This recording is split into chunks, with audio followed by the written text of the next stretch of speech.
మరి ఓట్లన్నీ వేసి గెలిపించినాం. వేసి గెలిపించినప్పుడు ఒక్కసారన్నా వచ్చి పిల్లగాడికి ఇట్లా అయిందని చెప్పి పరామర్శించిండా లేదా? రాలేదు కదా మనిషి అయితే. కొద్దిగన్నా పరామర్శించాలి కదా వచ్చి. ఇప్పుడు ఓట్లు చేసి గెలిపించినాం కదా మరి మేము, రావాలి కదా. ఈ బాధలు ఉన్నప్పుడు వచ్చి ఏమైందమ్మా ఏందని అడగాలి కదా. ఒక్క నాయకులు కూడా రాలేదు కదా అప్పుడు. మరి దానికి పరిష్కారం ఏంటి? మరి మాకు న్యాయం చేద్దాం అనుకుంటున్నారా లేదా అనేది మాకు కావాలి. తల్లి స్థానికంగా ఉన్నారు కాబట్టి ఒకసారి అడిగి ఇట్లా జరిగింది, మాకు న్యాయం జరగట్లేదు అని ఒకసారి అడిగే ప్రయత్నం చేయకపోయారు? నిన్న అదే వేరే మీడియా వాళ్ళు వస్తే అదే మాట మాట్లాడినాం సార్. మేము వాళ్ళకి కూడా ఇదే మాట అడిగినాం. అది జస్ట్ ఇప్పుడే మనకు తెలిసిన విషయం ఏంటంటే, ఒకటి హైదరాబాద్లో జరిగినటువంటి మర్డర్ ఏదైతే ఉందో, యవన్ అనేటువంటి పిల్లోడిని చంపిన ఒక 10 నుండి 12 మంది ఉంటే, అందులో అంటే వీళ్ళందరినీ ముందుండి నడిపించినటువంటి సాయి అని చెప్పేసి, సాయి యాదవ్ సంథింగ్ అని చెప్పేసి పేరు బాగా బలంగా వినిపిస్తున్నది. అండ్ ఇతని మెంటాలిటీ ఏమనంటే, ఏదైనా మర్డర్ లాంటిది, గొడవ లాంటిది ఏదైనా జరిగే సందర్భంలో సాధ్యమైనంత వరకు ముందుండడు, వెనకాలండి నడిపించడము. అండ్ కేసు ఏది కూడా తన మీద రాకుండా ఉండడానికి సర్వ ప్రయత్నాలు చేస్తాడని చెప్పేసి తెలిసింది. అండ్ అది మాత్రమే కాకుండా లాస్ట్ కొన్ని రోజుల క్రితం, ఒక 1-2 months బ్యాక్ వచ్చేసి ఏదో గొడవ లాంటిది జరిగినప్పుడు ఇతని మీద కేసు ఫైల్ అవ్వడము అండ్ నెల రోజులు జైల్లో ఉండి వచ్చినటువంటి సందర్భం కూడా ఉంది. అండ్ రౌడీ షీటర్ కూడా ఓపెన్ అయిందని చెప్పేసి విన్నాము. అండ్ గతంలో కూడా చాలా గొడవలు కావచ్చు ఇలాంటివి ఉన్నవి అని చెప్పేసి అంటున్నారు. మరి ఇంత క్రూయల్గా ఉన్నటువంటి పర్సన్, మరి ఆల్రెడీ రౌడీ షీటర్ కూడా ఉన్నటువంటి పర్సన్ ఇవాళ ఈ పిల్లోడిని వెనకాలుండేసి ఈ పిల్లోడిని చంపడం జరిగింది. మరి గతంలో అతని హిస్టరీ కావచ్చు అండ్ ఇవాళ జరిగినటువంటి ఇది కావచ్చు అండ్ భవిష్యత్తులో కూడా నాకు తెలిసి ఈసారైనా గట్టి చర్య ఏదైనా తీసుకొని ఇతన్ని మళ్ళీ జైల్లో పెట్టడమా, లేదు అనుకుంటే ఫాస్ట్ ట్రాక్ కోర్టు ఏదైనా అప్పటికప్పుడు స్టార్ట్ చేసేసి ఈ పిల్లోడికి న్యాయం చేయడానికి ప్రయత్నం చేయకపోతే మాత్రం భవిష్యత్తులో ఇలాంటి పిల్లోళ్ళు ఎంతో మంది బలవ్వడానికి రెడీగా ఉన్నారు. అండ్ గతం ఏంటి, ఇతని గురించి ఏమేమి ఉన్నాయి ఏంటి అనేది ప్రతిదీ కూడా బయటికి తీయాలని నేను కోరుకుంటున్నాను. అండ్ ఫైనల్ గా చెప్పండి అమ్మా, మీరు మాకు ఏ న్యాయం చేస్తారో దేవుడు అదే చూడాలి. నాకు అసలు చెప్తా కూడా అసలు ఏం రాదు. ఆ తల్లి అయితే బాధపడుతుంది. ఆ బాధనైతే మేమైతే తట్టుకోలేకపోతున్నాం. మేమైతే పక్కనే ఉంటాం, మాకు నిద్ర కూడా పట్టట్లేదు నైట్ టైంలో. ఆ తల్లి ఎంత బాధపడుతుంది. 4-5 సార్లు ఫిక్స్ వచ్చి పడుతుంది డైలీ. ఆల్రెడీ ఈమెకు ప్రాబ్లం ఉంది ఆంటీకి ముందు నుంచి. అబ్బాయి చనిపోయినాడని బాధల్లో డైలీ 4 times ఫిక్స్ వస్తుంది అమ్మాయి ఆంటీకి. ఆమె హెల్త్ ఇష్యూస్ ఉన్నాయి. ఎవరు ఆదుకుంటారు ఈ కుటుంబాన్ని? ఇప్పుడైతే ఆ అబ్బాయి లేరు, ఎవరు ఆదుకుంటారు? మరి ఈ తల్లి కుటుంబం బాధ ఎవరు తీరుస్తారు? ఆ పిల్లగాడికి ఎవరు న్యాయం చేస్తారు? ఆ అబ్బాయికి న్యాయం చేయాలి. ఈ తల్లి పట్ల గవర్నమెంట్, ప్రజలందరూ న్యాయం చేయాలి. ఇది మా ప్రభుత్వం ఆర్థిక సహాయం చేయాలి ఈ తల్లికి. నా కొడుకు, నా చిన్న కొడుకు, నా పెద్ద కొడుకు కంటే నా చిన్న కొడుకుని బాగా చూసుకున్నా నేను. కన్న తల్లి ఆమె అయితే, పెంచిన తల్లి నేను. ఆ కొడుకు నా ఇంట్లోకి వెళ్ళి ఒక్క 10 నిమిషాలు 6 గంటలకు భోజనం చేసి వెళ్ళాడు. 10 రోజులు, వారం రోజుల నుంచి నా దగ్గరే ఉన్నాడు నా కొడుకు. ఎగ్జామ్స్ కానీ ఉన్నాడు, ఎగ్జామ్స్ రాసి వచ్చాడు, పడుకున్నాడు. 6ంటికి లేచాడు. 2 అన్నదమ్ములు, అన్న నువ్వు చేస్తావు నేను చేస్తాను స్నానం అనుకున్నారు. అదే నువ్వే చేయనాను అన్నాడు అన్న. ఇద్దరు స్నానం చేసాడు. అమ్మ ఆకలేస్తుంది అన్నాడు, అన్నం పెట్టాను. అమ్మ ఇక్కడ మ్యాచ్ చూసి వస్తాను అన్నాడు. అంతే సార్, వెళ్ళాడు. అర్ధ గంటలో ఈ కవర్ వచ్చింది. 9ంటికల్లా కవర్ వచ్చింది. అయినా సరే ఆ సాయికి మాకు చెప్పాడు, పిల్లడికి వార్నింగ్ ఇచ్చాం, అన్ని ఇచ్చాం. ఇచ్చినాక నా పిల్లాడిని చంపాలని నీకు అంత కసి ఏంటి? ఆ సాయి మీద కొన్ని చాలా కేసులు ఉన్నాయి. ఆ కేసులన్నీ వదిలేసేసి అన్ని అట్లా వదిలేస్తున్నారు ఎందుకు? అన్ని దాంట్లో పెట్టరా? డబ్బులు తీసుకుంటున్నారు కాబట్టే కదా మీరు వదిలేస్తున్నారు అన్ని. అని ఇంకా ఎంతో మందిని చంపేస్తాడు. ఇవాళ మాకు కడుపు కోత పెట్టాడు, రేపు ఇంకొక కడుపు కోత పెడతాడు. నీ ఇంట్లో నీ మరదలు చంపుకోరా నువ్వు? నీ మరదలు చంపుకో, నీ అమ్మని చంపుకో, నీ చెల్లిని చంపుకో, మాకు సమాధానం. నా కొడుకుని ఎంతో చంపాలి నువ్వు. ఎవడవరా నువ్వు? ఒక అమ్మకి అయ్యకు పుట్లాడు అయితే, మొగాడు అయితే రోడ్డు మీదకి వచ్చి కొట్లాడాలరా 10 మందిలో. నా కొడుకుతో కొట్లాడితే నువ్వు 2 దెబ్బలు పెడితే మేము 2 దెబ్బల. ఆడింగడు కొజ్జగాడు లెక్క నువ్వు వెళ్ళి వాళ్ళు తీసుకొచ్చి వీళ్ళు తీసుకొచ్చి నా పిల్లోడిని అన్ని పోట్లు పొడిపిస్తావరా?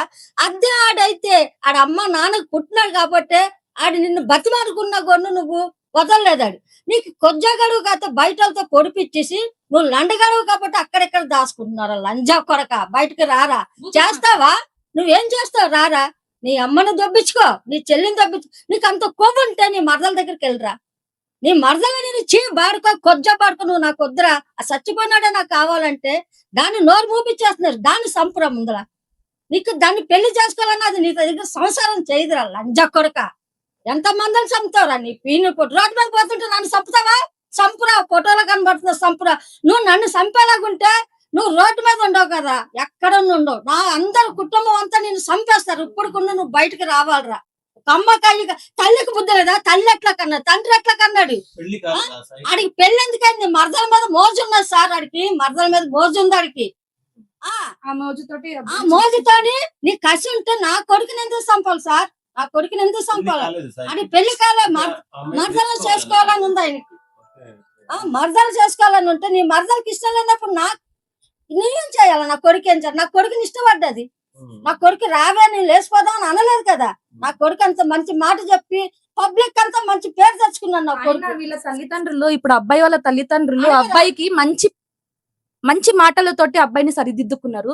మళ్ళీ అదే తల్లిదండ్రులు ఆ పిల్లని చెప్పలేరా మంచి మాటలు? ఈ టయానికి ఈ 12ంటికి వస్తున్నారా, నువ్వు 1 గంటకి వస్తున్నారా, ఎక్కడికి వెళ్తున్నారా ఏంట్రా అని తల్లిదండ్రులకు బాధ్యత లేదా? ఎట్లా కన్నా నువ్వు 10 మంది దగ్గర పడుకొని కన్నావా నీ కొడుకుని? లంజదానా? నీ తల్లివేనా నువ్వు? తండ్రివేనా లంజ కొడుకు? ఎంత మంది దగ్గర పడుకొని కన్నారా రౌడీ గారిని? చెప్పండి. ఎవరైనా సరే ఆ లంజా కొడుకు రోడ్డు మీదకి రావాలా, పబ్లిక్ గా కొట్లాడాలి. మొగోడైతే అది మొగోడు కాదు, కొజ్జాడు కాబట్టి మరదలు కాలేదు, చీకొట్టినా కూడా అదే కావాలంటున్నాడు. ఆ పిల్లని తీసుకురమ్మను సార్, బయట తీసుకురమ్మను. ఆ పిల్లని తీసుకొచ్చి 10 మందిలో నుంచోబెట్టమను. ఆ పిల్ల ఏ న్యాయం చెప్తారు దాన్ని అయితే చంపేస్తారు వాళ్ళు. ఆ పిల్లను చంపేస్తారు వాళ్ళు, అదైతే గ్యారంటీ. ఆ పిల్ల అలా గుండా కొన్న పిల్లని ఏదో పెట్టి చంపేస్తారు. అది చెప్తున్నాం. నా పిల్లని ఎంత బాధ పెట్టాడో ఆడిని బయటికి రావాలా, సాయిగాడు రావాలా, అంత మొత్తం అందరు రావాలా. శ్రీశైలం అందరు కుటుంబం అంతా రావాలి మా దగ్గరికి. రేపు మాత్రం రాకపోయారు అనుకో, రేపు 500 అయిపోతుంది నా పిల్లడికి. రేపు ఈ వారం రోజుల్లో న్యాయం జరిగిపోయింది అనుకో, ఏం చేస్తాం అదే చేస్తాం సార్. ఇంకా మేము దేవుడు అందరికీ ఇస్తున్నాం. ఎవరు వచ్చి మమ్మల్ని ఏమ్మా ఏంటి ఎట్లా ఏంటి అని మమ్మల్ని అడగలేదు, ఎవరన్నా అడగలేదు. అది సార్. అయినా కూడా అంత కషాయం పట్టింది నా కొడుకుని చంపుతాకి. నీ మరదలు చేసుకోవాలని సోకుంది, నీ మరదలు సోకుంది. సోకున్నప్పుడు నీ మరదలు కాలే పట్టుకో, నీ అక్క కాలే పట్టుకో, నీ బావ కాలే పట్టుకో, నన్ను చేసుకోవే అని అడుగు. అది వద్దంటుంది. నువ్వంటే ఇష్టం లేదు, రేపు దాన్ని మోసం చేసి పెళ్లి చేసుకుంటా, నీ దగ్గర సంసారం చేస్తుందా? చేయదు. దేశ నాయకులు కూడా అందరూ వచ్చి ఎవరు మాట్లాడట్లా, మాకు ఎవరు న్యాయం చేయట్లా. మా దగ్గర మేము లేదు కదా, మేము ఇళ్లలో పని చేసుకుని బతుకుతున్నాం. మేము నా పిల్లల్ని మేము పెంచుకున్నాం. మాకు 6 కొడుకులు, లాస్ట్ ముద్దుల కొడుకు నా కొడుకు, చిన్న కొడుకు. నేను అంత మంచిగా దాచుకున్న కొడుకుని నా ఇంట్లోకి వెళ్ళి పిల్లల్ని చంపేసావంటే నేనేమనాలరా చెప్పు? నువ్వు చెప్తున్నాగా ఆడ ఒక అమ్మకి అయ్యకి పుట్టలేదు, ఆడొక కొజ్జలంజ కొడుకు పుట్టాడు కాబట్టి ఆడు బయట పైసా అమ్మ అయ్యా అమ్మ ఎవరి దగ్గర పడుకొని వస్తుంది, ఆ పడుకొని వచ్చిన డబ్బు తీసుకొని బాగా పెట్టి సంపాదించుకున్నారు, వాళ్ళకి ఇస్తున్నారు. ఆ బస్తీలో అంతా వాళ్ళంటే భయపడుతున్నారు. ఆ నస్మెంట్ బస్తీలో వాళ్ళు ఎందుకు ఉంచుతున్నారు? అంత భయపడిన వాళ్ళు ఆ బస్తీలో వాళ్ళు ఎందుకు ఉంచుతున్నారు? వాళ్ళు ఖాళీ చేపియండి అక్కడికి. అంత రౌడీతనమా, అంత ఇదా? వాళ్ళంటే గజగజ వణుకుపోతున్నారు. మరి వాళ్ళు ఏంటిది అందరు నోరు మూపిస్తున్నారంటే మీరు ఆడికి పైసా పెడుతున్నారు వాళ్ళకి. ఆ రోజు నా కొడుకు అంత తల్లగడిన కొన్ను, ఒక అంబులెన్స్ రాలా, ఒక పోలీసులు రాలా, ఏమీ రాలా, ఆటోలో వేసుకున్నారు. అదే అంబులెన్స్ లో వస్తున్న కొడుకు బతికేవాడేమో. మీరంతా చేయబట్టే కదా నా కొడుకు బతికి చచ్చిపోయాడు. ఒక అంబులెన్స్ లోను రానొక్కటి చేశాడు ఆ సాయి లంజా కొడుకు. అంత సాయి లంజా కొడుకు శ్రీశైలం వాళ్ళ కుటుంబం అంతా చేశారు నా కొడుకు. ఆ కుటుంబంలో నా కొడుకు నా చిన్న మరిది, ఆ పిల్ల వాళ్ళ డాడీ ఏమవుతాడు, వాళ్ళు పెంచాడు. ఆ సంపాదన అంతా నా చిన్న మరిది, రాజు మరిది, నా రాజు మరిదిది ఆ సంపాదన అంతా. ఇది చెప్తున్నా సార్. ఒక ఫ్రెండ్షిప్ గా ఒక ఇంట్లో కుటుంబంగా ఉండే వాళ్ళని నా మరిది చచ్చిపోయాడు. మేము అయినా సరే మేము వాడిని ఏమన్నా పోని ఆడి పైసాడు ఆడి చిన్న పిల్లలు ఆగం అయిపోయినా కూడా వాళ్ళు బతికారు అయినా సరే మేము వాళ్ళు తిరిగిపోలా మేము ఆ తిరుగు ఏదో పిల్లలు లవ్ చేసుకున్నారు తప్ప సార్ చెప్పు తప్పంటే నీకు కోపం వచ్చింది 2 దెబ్బలు కొట్టేసి వదిలే కాలో చెయ్యి ఎరగొట్టాల్సింది.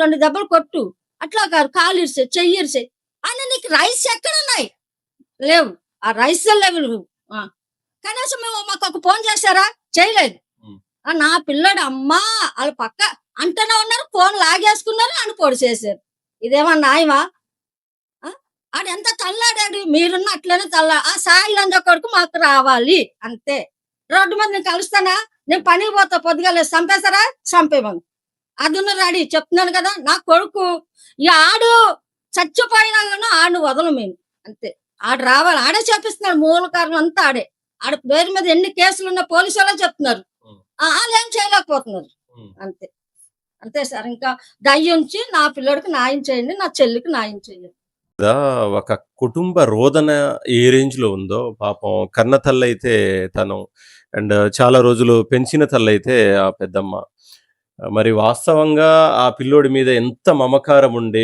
ఎంత మంచిగా పెంచుకొని దానికి తోడు అమ్మాయి లేచిపోదాం వెళ్ళిపోదాం అని చెప్పేసి అన్నా కానీ ఎన్నిసార్లు మాట్లాడినా ఎన్నిసార్లు చెప్పినా కానీ వద్దు అని ఆ వాయిస్ ఏదైతే ఉందో స్టిల్ ఇప్పటికీ చాలా మంది మనం వింటూనే ఉన్నాం వద్దు ఏం వద్దులే బయటికి వెళ్ళి వద్దులే నేను సెటిల్ అవ్వలేదు నేను జాబ్ రాలేదు నాకు అండ్ రీసెంట్లీ మా అక్కకి మ్యారేజ్ చేశాము అప్పులు ఉన్నవి అన్ని తీర్చుకోవాలని చెప్పేసి అంత పద్ధతిగా మాట్లాడినటువంటి పిల్లోడిని గతంలోనే అంటే ఈ పిల్లోడు ఎట్టుబడ్డా బతుకుంటే మాత్రం ఎప్పటికైనా ఈ అమ్మాయి తననే చేసుకుంటా అంటది తనతోనే వెళ్ళిపోతది కాబట్టి ఎప్పుడైతే ఈ పిల్లోడిని నేను చంపేస్తే అప్పటికైనా ఆ అమ్మాయి మనసు మారి నన్ను చేసుకుంటదేమో అనే కేవలం ఆ ప్లాన్ మాత్రమే కనబడుతుంది దీంట్లో అండ్ చూద్దాము మరి దీని గురించి ఎలాంటి న్యాయం చేస్తారు అండ్ జరిగి 4 రోజులు అవుతుంది లోకల్ పొలిటీషియన్లు లేరు లోకల్ ఎమ్మెల్యే లేదు అరే ఎవరు వచ్చేది లేదు ఎవరు మాట్లాడేది లేదు అరే ఇవాళ ఈ ఇంట్లో అందరం ఈ ఏరియా పద్మరావే వచ్చినారు మనకు పద్మరావు సార్ అయితే ఇప్పటి వరకు రాలేదు మరి కుటుంబాన్ని ఒక మాట కూడా మరి ఎట్లున్నారమ్మా అని కూడా అడగలేదు పద్మరావు సార్ రావాలి కదా ఇప్పుడు 4 రోజులు అవుతుంది ఇంత మీడియా ఇంత పబ్లిక్ ఇంత పోలీస్ ఇంత ఉంది మనకు ఇప్పుడు ఆ సార్ వచ్చి మరి అమ్మ మేము న్యాయం చేస్తామని ఆ సార్ వచ్చి మాట్లాడాలి కదా పద్మరావు సార్ ఇప్పటి వరకు వచ్చి మాట్లాడలేదు అంటే వీళ్ళు బీదోళ్ళనా అంటే మీకు మేమే కదా ఓటేసి గెలిపించినాం మా ఏరియా అంటే మీరే కదా సార్ గెలిచినారు మా ఏరియాకు మరి ఇప్పటి వరకు రాలేదు పద్మరావు సార్ మరి ఎందుకు మరి రారు మరి బీదోళ్ళని రావట్లేరా వీళ్ళ దగ్గర చెప్పండి మాట్లాడాలి కదా మాట్లాడాలి ఏదో ఒకటి వచ్చి హామీ ఇవ్వాలి కదా ఇదిగోండి సార్ ఏది ఏమున్నా గానీ గెలిపించినందుకు హామీ ఇవ్వాలి వచ్చి వాళ్ళ బాధలో ఉన్నారు తల్లిదండ్రులు వచ్చి ఒక ఓదార్పు మీ దగ్గర నుంచి డబ్బులు వద్దు ఏమొద్దు ఒక ఓదార్పు ఒక ధైర్యం కలిగిన మాట మీరు ఇస్తే వాళ్ళు ఎంత ధైర్యంగా ఉంటారు అమ్మో మాతోటి ఇంత పెద్దోళ్ళు వచ్చి మాట్లాడినారని వాళ్ళకు బాధ ఉంటది ఒక ధైర్యం అన్న వస్తుంది కదా సార్ అలాంటి వాళ్ళు రాలేదు మాట్లాడలేదు